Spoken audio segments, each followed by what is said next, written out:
Good evening, everyone. All right. Good evening, everyone. Thank you to NYU Washington, D.C. for hosting us tonight and for bringing together students from across institutions for this important conversation. My name is Edgar Loya, and I'm an Archer Fellow with the University of Texas System, and it's a privilege to welcome you all this evening. We're honored to have students joining us from the following universities: NYU Washington, D.C. How about, to mooding it up, let's get like a round of applause for the university that gets called NYU. Okay. The Archer Center. Woo! Syracuse University. The University of Southern California. Cornell University. And the University of Pennsylvania. It really is meaningful to gather students from across the country here, especially here in DC, united by a shared interest in public service. Tonight, we're especially honored to welcome Judge David Tatel.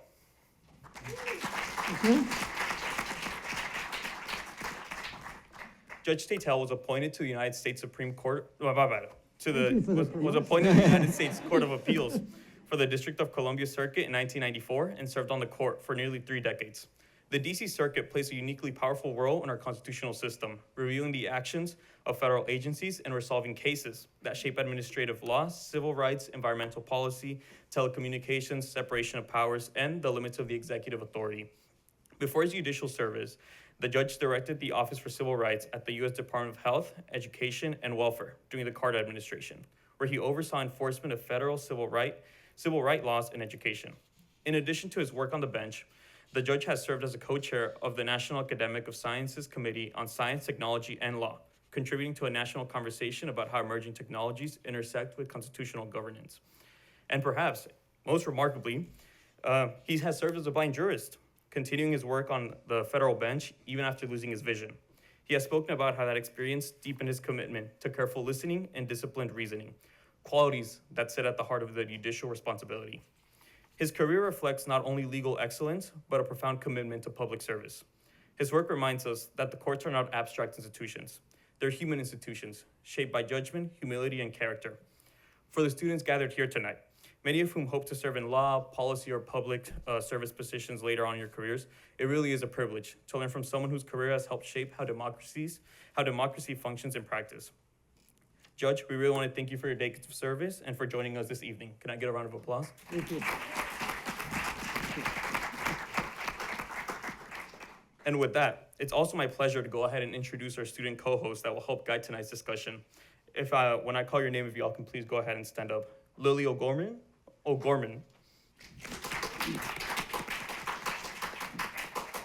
Joseph Haynes Stewart. Hello. Ashley Landine. Ina Lee. And Nuhamin Yifru. With that, we're honored to begin our conversation. Thank you so much, Edgar, for that great introduction. Judge Tatel, like Edgar said, you have lived such an accomplished life, so we just wanted to start with the first question for the night. Who is your role model? I would say, first of all, I want to thank you for that lovely introduction. It was really nice, and you captured the courts perfectly. And I'll just say one more thing. Since this book came out, I've probably done over 100 book talks, and most of them are to law schools. And only recently have I begun speaking to undergraduates. And please keep this a secret, but I much prefer it.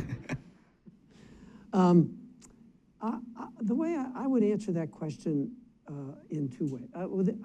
There's not a single person. I'm really glad you asked that question, by the way, because role models, one of the advantages of writing a memoir is you have to think back about your career and you ask yourself questions about it. And as I look back on my own career, I realized how important role models were to me. Critical.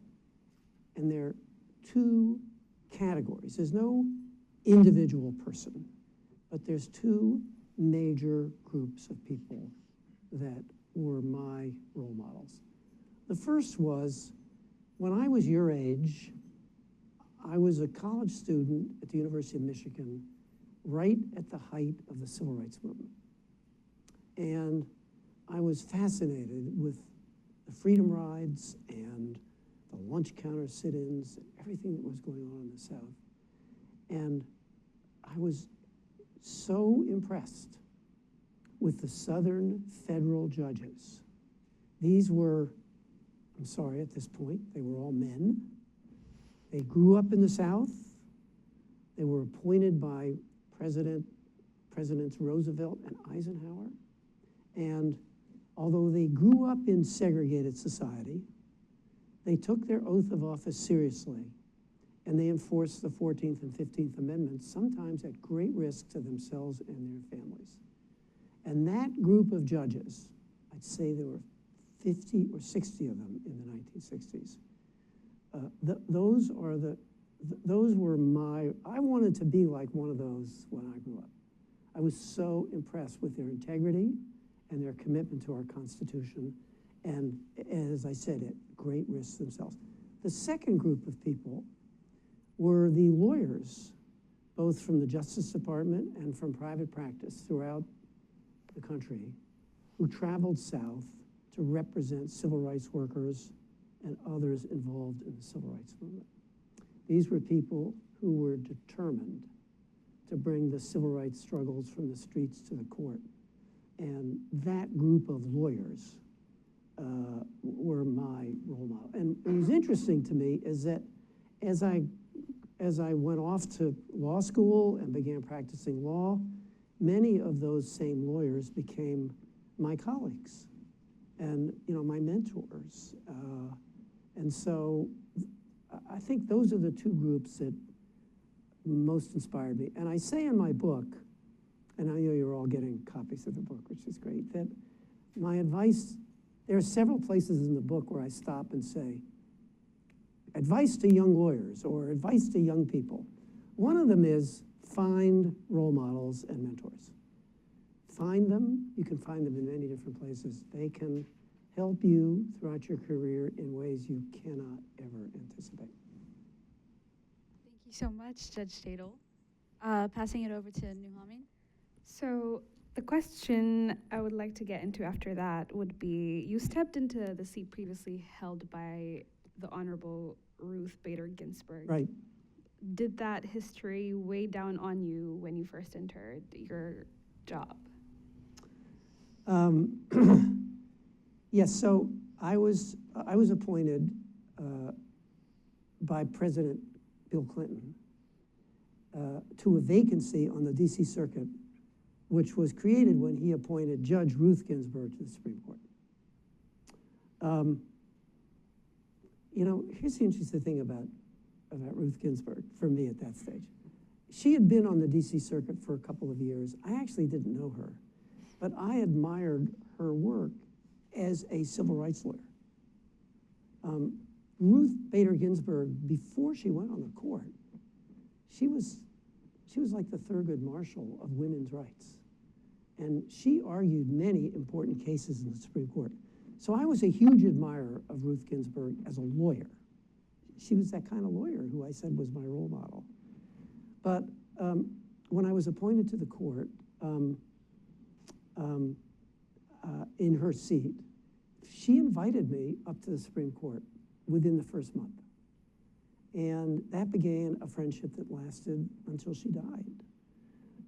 I always thought that she was keeping an eye on me because I was in her seat.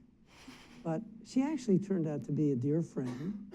She's a justice who I admired enormously.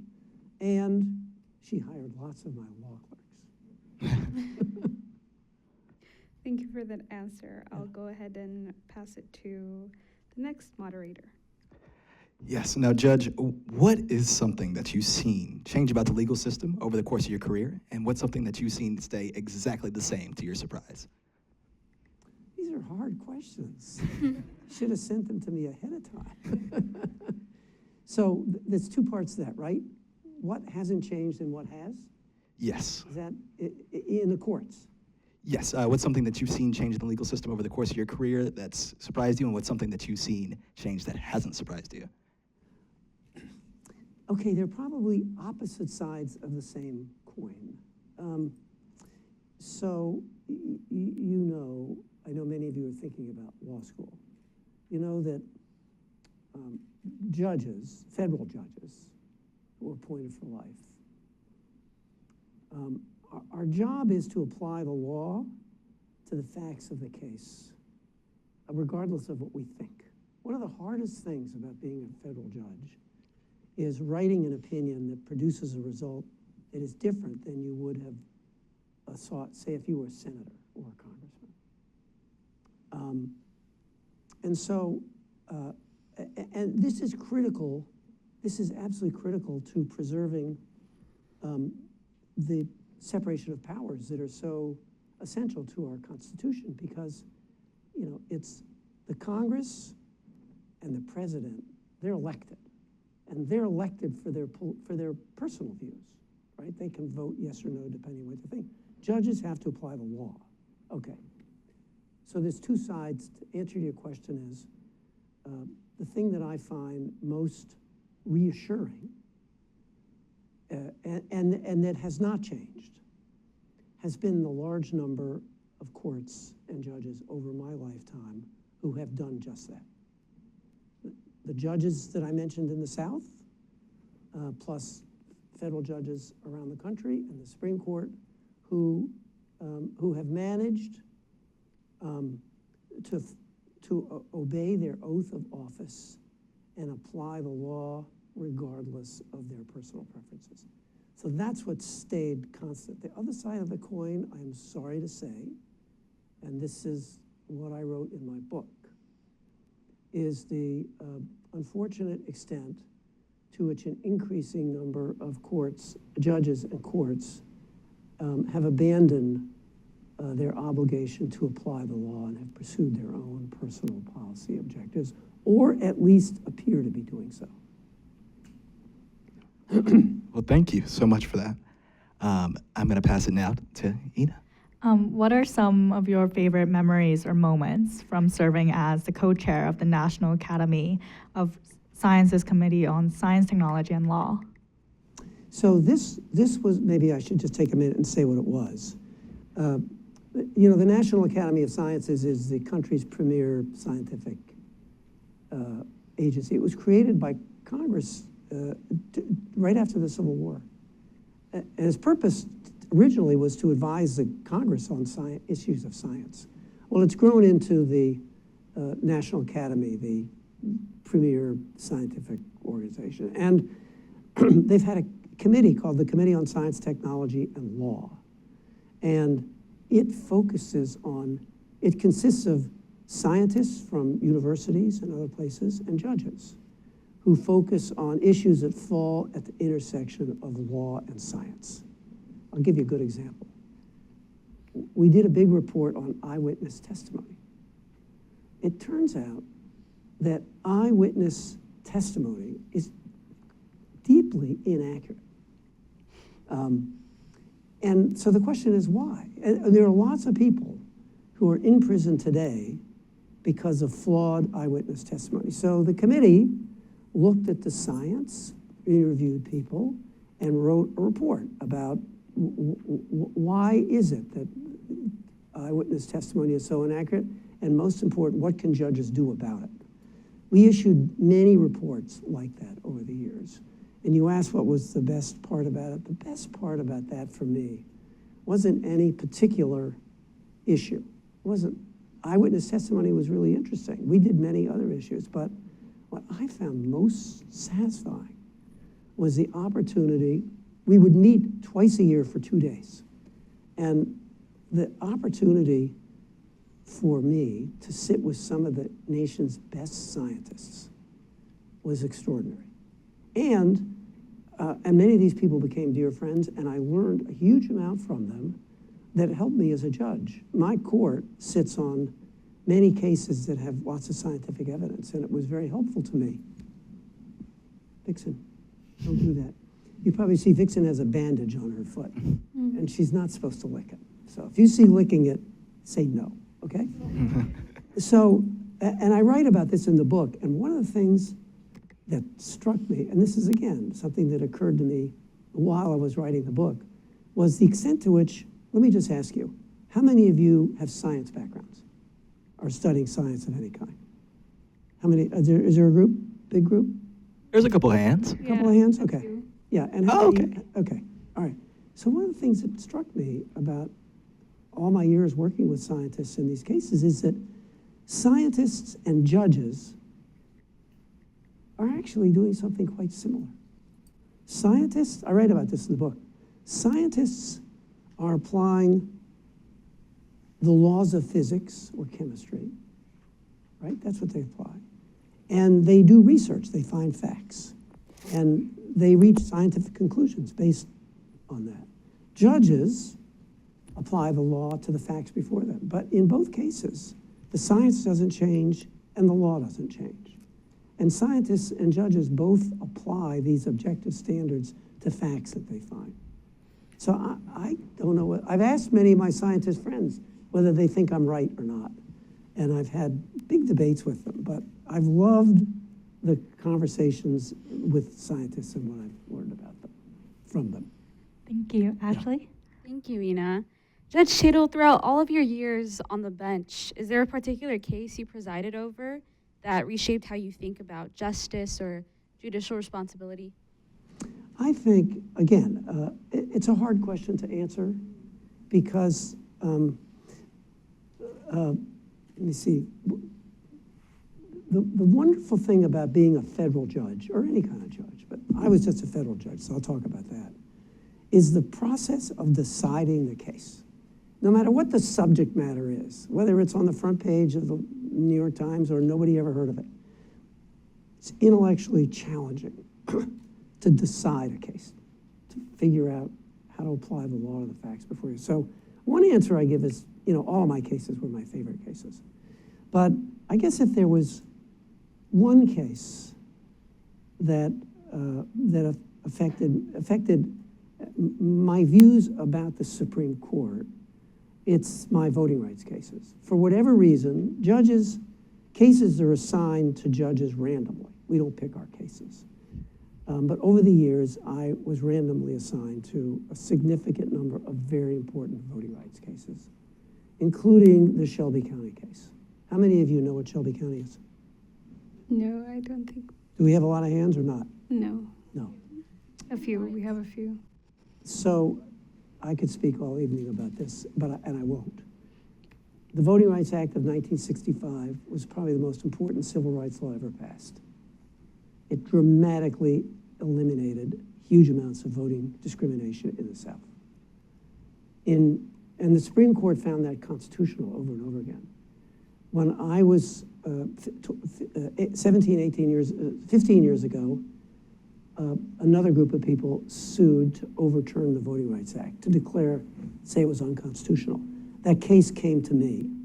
I wrote the opinion sustaining the constitutionality of the Voting Rights Act, and the Supreme Court reversed me in a case called Shelby County versus Holder.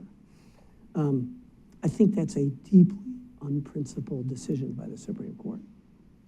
And it was only the first of a series of cases where the Supreme Court has substituted its judgment for Congress and has steadily weakened the Voting Rights Act of 1965. And they have before them this year a case from Louisiana, which could be the final straw in the Voting Rights Act. And that case, more than anything, has shaped my view about the Supreme Court. I write about it in the book called The Future of Democracy. That chapter was written over 3 years ago. Were I writing it today, it would be even stronger than it was. But I'd say that's the case that most influenced my views about the court. But the problem with our current Supreme Court is that Shelby County isn't the only example of the court issuing opinions that are not, in my view, legitimate acts of judgment. Thank you, Judge Tatel. Joe, do you want to? Yes, please. Now, Judge, Kind of in a similar fashion, has there ever been a decision that you found it most difficult to remove your personal biases from? Yes. So how many of you know about the issue of net neutrality, the internet and neutrality? Anybody? Do you guys know about We have a lot of hands. A lot of hands, okay. I had 3 of those cases in a row. The Federal Communications Commission, back in the 1980s, was issuing regulations to essentially require that the internet function like a public utility. That is, that it not pick and choose who can use it, but that everybody should be able to use the internet on equal terms. That is, users and suppliers, or like Google, right? And they issued a series of regulations to require that it function neutrally. If I were on the FCC, if I had been a member of the Federal Communications Commission, I would have agreed with that. That makes sense to me. It makes a lot of sense that the internet has become so ubiquitous in our society. It's almost like the telephone system, which we do require to operate neutrally and like a public, well, it is a public utility. So I had 3 cases. The first case came before me, and the more I looked at it, the more I realized that the FCC didn't have the authority to do what it had done. They pointed to various statutes, but those statutes didn't support what they had done. So I wrote the opinion invalidating the FCC's first effort to require net neutrality. Exactly the opposite of what I would have done on the Federal Communications Commission. 5 years later, the case comes back to us again. And this time, the FCC had paid attention to my first opinion and had tried to correct the error, but they still hadn't done it. And so for a second time, I had to write an opinion invalidating the FCC's efforts to promote net neutrality. Finally, they got it right the third time. And I wrote an opinion sustaining it. But then you know what happened? There was an election, and the FCC revoked all those rules. That's the way our system works. Well, thank you so much for that insight. Yeah. I'll pass it over to one of my NYU colleagues. So, in your biography, you describe needing a judicial North Star. And I would like to ask, what is a judicial North Star to you? And did your North Star change over time, or did it stay consistent? And if consistent? It never changed. So this goes back to what I said about what a judge does. So when I was appointed to the DC Circuit, I came from a law firm. I hadn't been a judge. And I knew a lot about judges because I had argued cases before them, and I learned about them in law school. So I had a lot of, I sort of knew what federal judges would do. But I say in the book, I needed thank you for reading the book so carefully. I needed a judicial North Star. I needed something to guide my judging. And both as a result of the judicial biographies I read while I was waiting for Senate confirmation, plus what I had learned in law school and what I had learned for practicing law for 30 years, my judicial North Star became what are called principles of judicial restraint. And here's what those are. So I referred earlier to our 3 branches of government, right? Legislative, executive, judicial. The legislative and judicial branches are elected. The federal courts are not. We're appointed, judges are appointed for life. And the federal courts potentially have enormous power over the other 2 branches of government. Federal courts can declare laws that Congress pass unconstitutional, right? Federal courts can direct the executive branch, can rule that the executive branch is violating the law. So potentially, our unelected branch of government, the federal courts, could seriously disrupt the balance between the branches. The branches are supposed to check and balance each other, right? But potentially, the federal courts could become the most powerful branch. What prevents that? judicial restraint. Over the decades, the courts themselves have developed principles which keep them focused on the judicial function, keep them from interfering with the other two branches of government, and functioning as courts, not legislative bodies. So, for example, faithfulness to the Constitution, right? Strict adherence to the statutes Congress passes. Apply the statute as Congress wrote it, not as the judge thinks it would. Courts have precedent, case law. We're bound by our case law. We can overrule it under certain circumstances, but the stability of the judicial system requires that courts follow their precedent. That's a critical element of judicial restraint. Courts have limited jurisdiction. In other words, there are certain things they can't decide. And another principle of judicial restraint is that you respect your limited jurisdiction. And here's a big one, and that is the judicial opinion. Members of the Senate and House, they can vote yay or nay, right? If they like a bill, they can vote yes. If they don't, they can vote no. And 2 years later, there's an election, and we can either re-elect them or toss them out, right? That's not true for judges. The integrity, whereas the integrity of the accountability of the legislature and the executive comes from the electoral process. The accountability and legitimacy of courts comes from their opinions. Does the opinion demonstrate that the court is applying the law and not its own personal preferences? That's one of the most fundamental principles of judicial restraint, that courts issue opinions explaining their decisions so that the public will, even if the public doesn't agree with the decision, it can look at it and say, okay, I get it. It's a legitimate act of judging. So that was my judicial North Star. I tried for 30 years to rigorously follow those principles of judicial restraint. Okay. Thank you so much for that answer. And I was going to add how difficult it was to maintain that judicial North Star, even in different political climates. I'm not sure how to answer that question. As I said earlier, it is challenging, like in the net neutrality cases, to produce decisions that are different from what you would do if you were in the legislature. But my job as a judge was to apply the law. And in those two net neutrality cases, I was deeply satisfied with my work because I thought I had gotten it right. I thought that I had applied the law properly to the facts in that case. That was my job. It was up to Congress to fix the net neutrality program. So,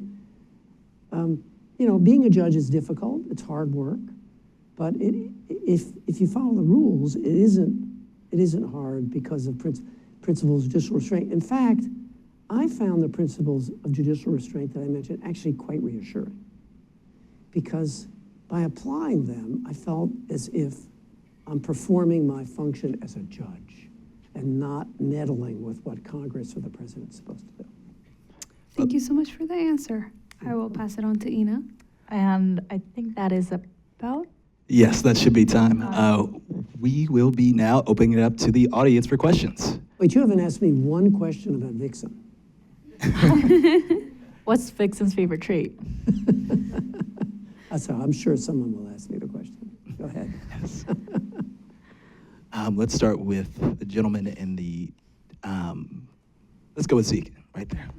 And if you guys can all just go ahead and introduce yourself briefly and what institution you're here with, all right? Hello, my name is Zeke. I'm from the University of Texas at Austin. And my question is, from your experience, do you believe that ultimately judicial review protects democracy by limiting government power, or does it undermine it by allowing these unelected judges to override certain decisions? Great question. It depends on whether the judge is acting like a judge, right? I mean, if you know what I was taught? I had a great constitutional law professor when I was in law school. And he taught me that the purpose of the courts is to protect the people from, this is the way he put it, the leviathan of government, and to protect minorities from oppression by the majority, right?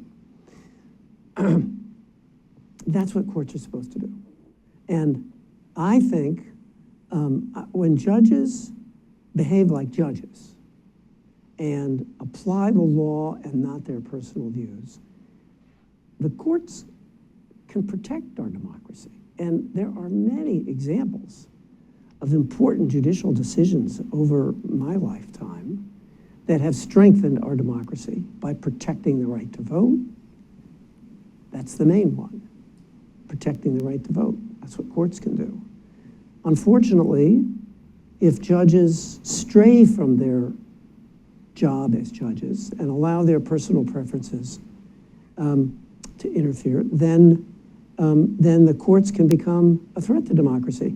That's why the last chapter of my book, that is the one right before the chapter about Vixen, is called The Future of Our Democracy. And although I think that the Supreme Court's invalidation of the Voting Rights Act is a threat to democracy, the bigger threat is the way in which the court did it, by ignoring constitutional text and the findings of Congress. That's the greatest threat to our democracy. Okay. Thank you so much. Who do we have for our next question? Let's go with the gentlewoman there. Hi, my name is Ayushi. I'm a student at the University of Southern California. I was curious because you're on the DC Circuit Court, and so you dealt with a lot of administrative agency decisions, things like that. With Loper Bright, which I believe happened after you were off the bench, I have a very dear friend, he's a 3L right now, and in his last semester, he decided to drop admin law because he just decided that nothing in it was going to be relevant anymore. And I'm curious what your take is after the Chevron doctrine was overturned and how we as students can be looking to the future of admin law, given that the basis has kind of been completely destroyed. That's a really, I asked one of my friends, one of my former law clerks who's teaching administrative law at a law school. I said, Zach, how do you teach administrative law? He says, I teach it as history.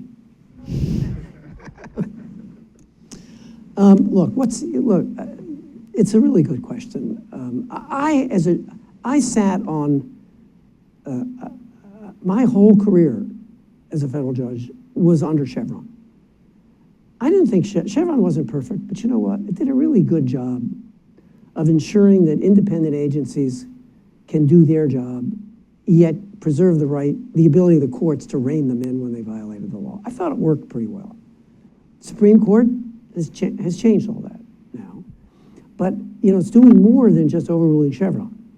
It's also steadily allowing the president to remove heads of independent agencies and taking other actions to weaken or maybe even eliminate the power of our independent agencies. I think that's very dangerous. I think one of the reasons why we have clean air and clean water and safe financial markets and safe drugs is because we've had really effective independent agencies that have been able to fulfill the mission Congress gave them. We don't have that anymore. And I think the result of this is that you're going to see judges, this is going to shift enormous, somebody just asked the question about democracy, overruling Chevron and these other actions the court is taking has one major powerful effect. It shifts power from the elected branches of government to the Supreme Court. Because now it's the Supreme Court that's going to interpret the laws of Congress without the help of federal agencies. So, and only time will tell exactly what happens here. We just don't know. It's too soon to know how the courts are going to fulfill their new responsibility of interpreting statutes without the help of agencies, and what's going to happen to our agencies when they're no longer protected from political interference. We just don't know yet what's going to happen. Thank you. Let's see our next question.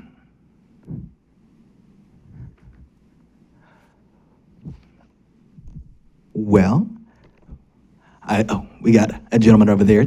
Yes. Hello, Judge. My name is Andres Garcia. I'm from UT El Paso. And my question is, what are your thoughts on expanding the Supreme Court? I always thought it was a bad idea. I mean, I don't like what this court's doing, but I don't think, if we start expanding the court to respond to this political issue, then it's going to happen again in the future. You know, it will destabilize the courts even more. Now, I have a different view about term limits. I actually think term limits would be a good idea, but here's what I think about both those issues. And this is why I only spent 3 sentences in my entire book on it. It's not going to happen, right? There's no way politically we can do that. If you want to, Congress can expand the court, no question about it, right? But this Congress isn't going to expand the court. And let's assume, say under the previous administration, Biden. I mean, suppose I think he controlled both houses of Congress in his first term. Suppose the House passed a bill adding 3 justices or 4, and it'll never pass the Senate because of the filibuster. So expanding the court isn't going to happen politically. I believe that term limits would require a constitutional amendment. That's not going to happen. Reform is going to have to come from within our institutions. We can't legislate our way out of this. It's a political issue, and that's the way our country solves problems. And, you know, over time, with future elections, I am confident, I can't tell you why, but I am confident that the system will, over time, rebalance itself. Particularly if, and this is why I love speaking here at this event, if people like, young people like you, who are interested in public policy and public service, stick with that and become good, active, effective citizens. That's the way we'll solve this problem. Thank you very much. Very much. We have another good folk over there. Me? Now? Okay. My name is Pierce, and I go to UT Austin, and I wanted to ask a question about Vixen. I was wondering what their favorite treat was, and how did you all end up working together? What's your favorite treat? Yeah. Here, Vixen. Aww. Here. Oh no, I changed my jacket before I came. Wait a minute. And I didn't bring the treat. Does anybody have a treat? All right. She's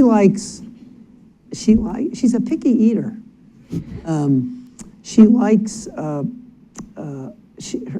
guess I would say her 2 favorite treats are hot dogs and freeze-dried liver.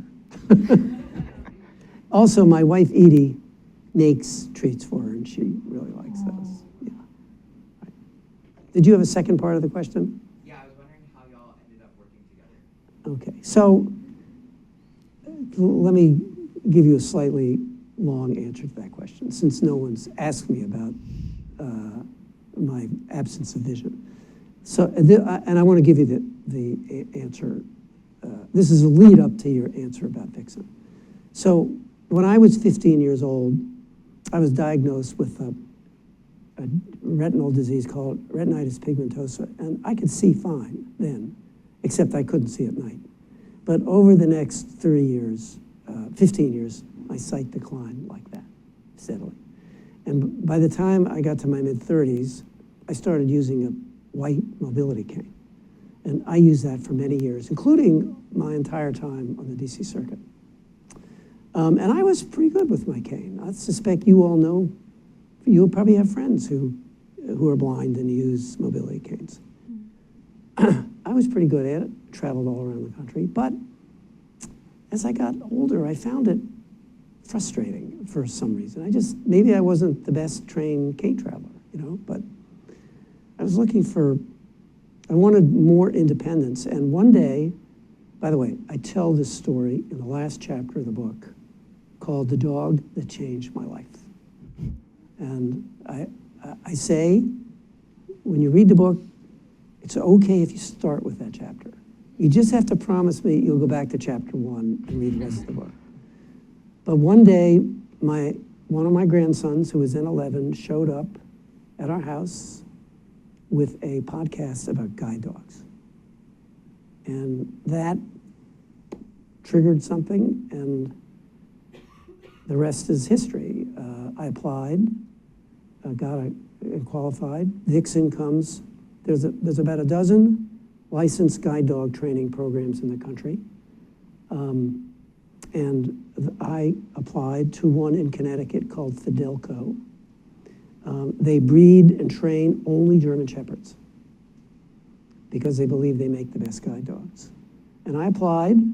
By the way, applying to get a guide dog is like applying to go to college. I needed 3 references. I needed a letter from my doctor. I needed financial reports. They made home visits. They came to our house to see, how I lived and whether they thought I could benefit from a guide dog. They're very rigorous about it.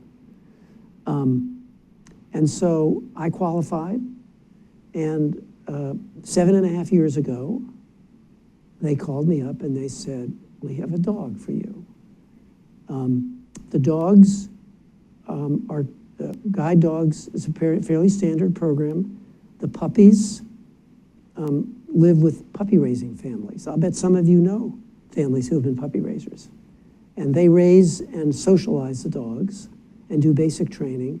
And when the dogs are 1.5 years, they go to the kennel where they spend 6 months in intensive guide dog training.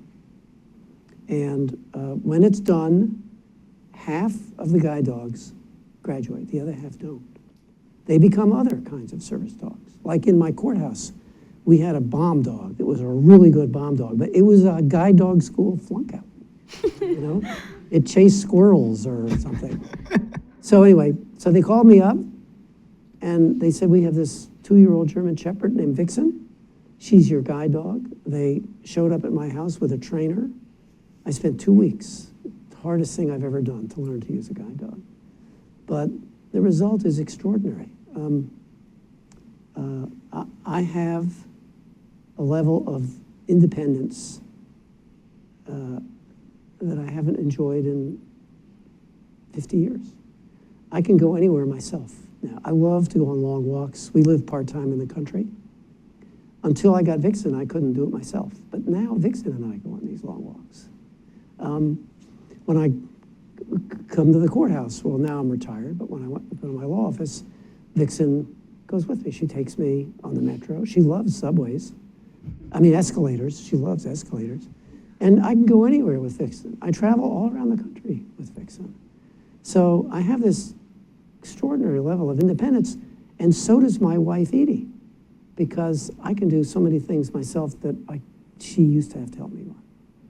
So that's why the chapter is called The Dog That Changed My Life. It's pretty extraordinary to have a guide dog. That's extremely sweet. We have another question for you in the back. Hi, I'm Sarah Wallen. I'm with Syracuse University. And is there a specific moment with Vixen that you really just hold really special, like to your heart? Oh God, there's so many. It's almost impossible. I told you how great she is as a guide dog, but she's also, I'm with her all the time, 24 hours a day, 7 days a week. She's my friend, she's just a fabulous companion. By the way, when she's not in her harness, she's just a regular dog. She chases sticks, loves to splash in the water. She just reverts to being a dog. And when she puts the harness on, she becomes a professional. So I can't answer that question about my favorite moments. Read chapter 19 and you'll see why I love Vixen so much. Fantastic. It's a very hard question to answer. Yeah. I think we have another question for you here.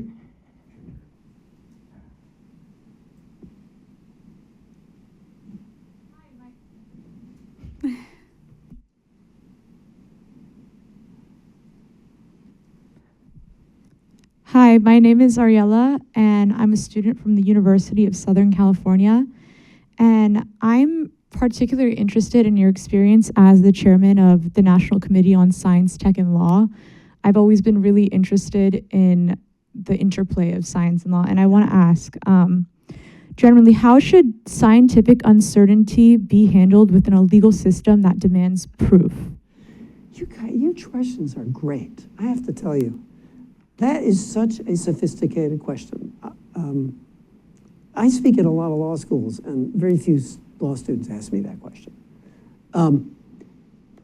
So the DC Circuit, the court I was on, presides over all of the big federal agencies, like the Environmental Protection Agency, the Food and Drug Administration. And many of their decisions, most of them are based on scientific evidence. I mean, if you look at any one of our environmental cases, what you will see is an agency decision based on hundreds and hundreds of studies, right? So your question is a really important question. Federal judges are not scientists. We're generalists. And we learn about a case from the parties. They teach us about the case and about the science. So say, in a major environmental case, and I write about these cases in chapter 17 called The Future of the Planet. Environmental cases, deeply scientific, lots of scientific material on it. So the question you ask is really good. What does a judge do when there's conflicting scientific evidence and the agency has made a decision, right?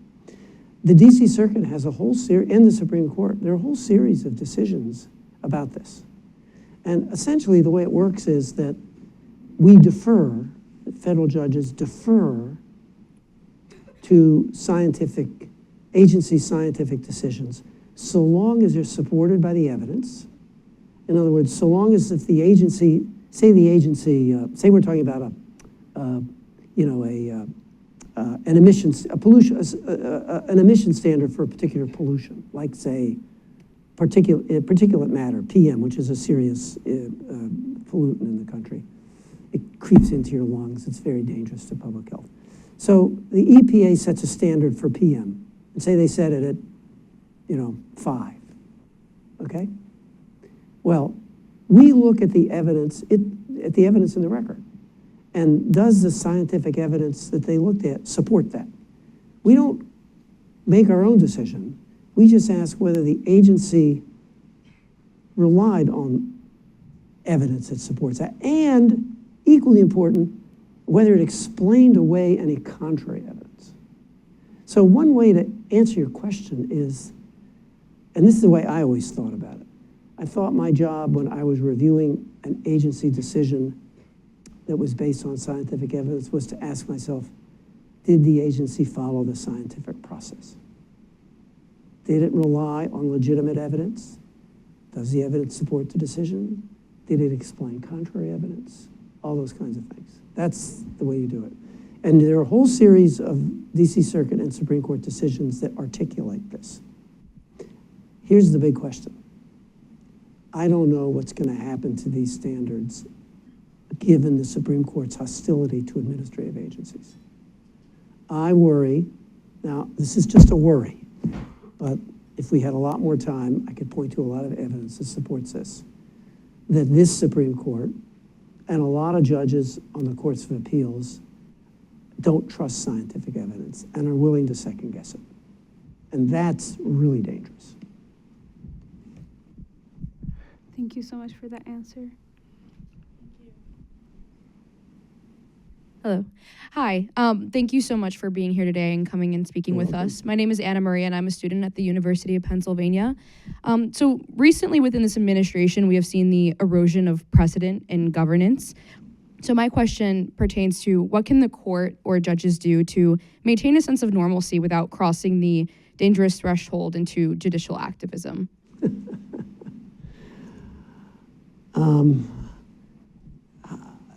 only thing, judges have to do what you just said. They have to restrain themselves from straying beyond the judicial function and meddling in the affairs of the two elected branches. And the only way I know how to do that is to follow the principles of judicial restraint that I talked about. That's what those are for. And I talk about them in the book in a chapter called The Art of Judging. And that's where I lay out where I learned this and how I tried to do it as a judge. But my answer is judicial restraint. That's the only thing that protects our democracy. The only thing that protects us from having the judicial branch begin substituting its judgment for what the two elected branches go, and deeply undermining the separation of powers. Fantastic. Judicial restraint. Thank you so much. We have time for one more question. Hi, I'm Charlene. I'm a student at Syracuse University. You're talking a lot about judicial restraint, but earlier you mentioned that science and law can sometimes feel very similar. Yeah. But there are aspects of law that are very subjective. For example, First Amendment law. How do you practice judicial restraint when you are examining subjective areas of the law? Say the last part again. How do you do what? How do you practice judicial restraint when you are examining more subjective areas of the law? Okay, first of all, you know, I think the president of Syracuse has just been named the president of my alma mater, the University of Michigan, right? Am I right about that? Yeah. Yeah. I actually met him years ago. I think he's a terrific appointment for my alma mater. You've asked, again, a really, really good question. And it's when the challenge of constraining yourself as a judge to the law is at its height when the law is not clear, right? So here, I'll give you a good example. Suppose, I'll give you a real example. A couple of years ago, the Supreme Court decided a case involving the Rehabilitation Act. That's the law that prohibits discrimination based on disability. Congress passed the law to protect people with disabilities. That was its purpose, right? So the Supreme Court decides this case. The question in the case is can a victim of discrimination based on disability, in this case, there was no question that the person had been discriminated against. She had a hearing deficiency and the employer had refused to provide an interpreter. So that was all known. Nobody disagreed with that. And the district court said she hadn't lost any pay because of this. But she said, well, it's been emotionally trying for me. It's been insulting to make me function without a hearing interpreter. And so the question was, could she recover emotional damages for emotional harm? Okay. So the Supreme Court said no. Now, the law was not clear. When Congress passed the statute, it didn't say whether or not you could get damages for emotional suffering. So the law wasn't clear. But what the Supreme Court said was, well, we're not going to allow this because it wouldn't be fair to the employer, because the employer didn't expect to be held liable for emotional harm. Here's what's wrong with that. And this gets to your point. Yeah, the statute's not clear. But why did Congress pass the law? It passed it to protect people with disabilities from discrimination. And therefore, Congress's purpose was to protect people from discrimination and to ensure they had a remedy. So if you asked yourself, well, what would Congress have thought? Well, Congress probably hadn't thought about it, probably would have said, yeah, people should get damages for the harm that people cause when they discriminate against them based on disability. But the court substituted its own judgment for Congress's and said, we're worried more than that. We're more worried about the unfairness to the employer. Exactly the opposite of what Congress thought when it passed the Rehabilitation Act. I could give you hundreds of examples. If you look at, as a judge, what I tried to do when I was applying ambiguous statutes is I asked myself, what was Congress's purpose? And I tried to fashion a decision which accomplished Congress's purpose, not mine. Well, thank you so much for all your fantastic commentary today here, Judge. You've been more than a pleasure. And I will pass it over to my colleague here, Lily, to close us off. Let me just say one thing. I told you at the beginning that most of my events have been at law schools. The questions the four of you asked and the questions from the floor are among the most impressive questions I've heard at any event. I am really impressed, so thank you very much. Thank you, Judge.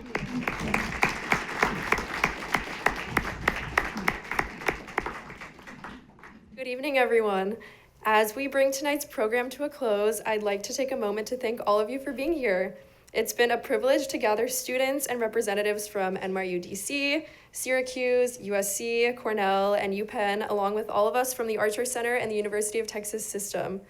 Before we conclude, I'd also like to offer a special thank you to our panelists for all of your thoughtful insights and the great questions you brought to the conversation. Most importantly, we would like to extend our sincere gratitude to Judge Tatel. Judge Tatel, thank you for your time, your insight, and your willingness to engage with students this evening. On behalf of all the schools in attendance, we would like to present you with a small token of our appreciation as a thank you for your time and generosity, which I will pass along to you after the program. Okay, thank you. Thank you. Thank you again, Judge Tatel, for spending your evening with us.